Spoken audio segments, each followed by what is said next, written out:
Video सबसे पहले आप तक पहुंचे तो हमारे इस चैनल को सब्सक्राइब करना ना भूलें और साथ में बेल आइकन की घंटी को जरूर दबाएं। Present by Albela music.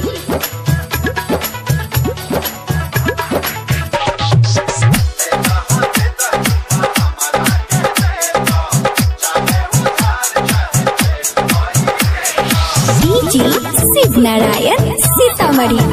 अरे दै छी गे छौरी तू सबके उधार गे हमरा किए लागै छी फटका रे मकई बेच के चुम्मा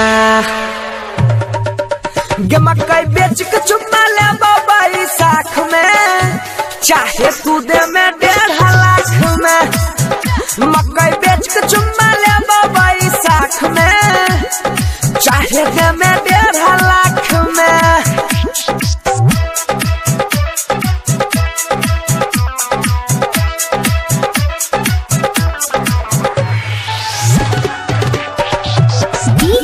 शिव नारायण सीतामढ़ी।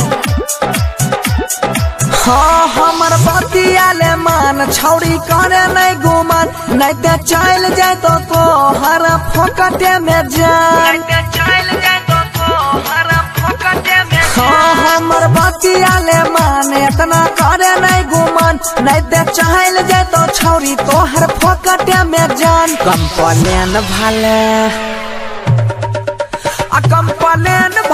करो में बलाक में अले बचमा 1 लाख में भले चल जाते खेती हमर खाख में ले बचमा 1.5 लाख में।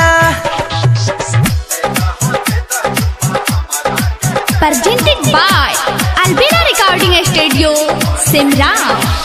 शिव नारायण सीतामढ़ी।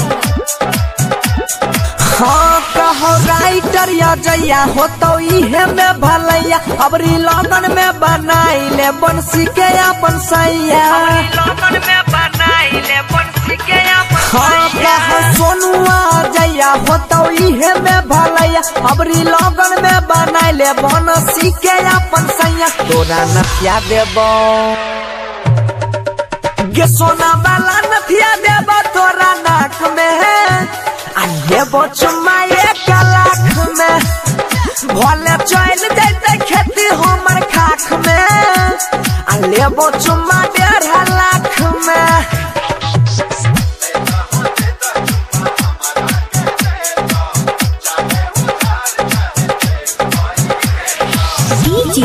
शिव नारायण सीतामढ़ी।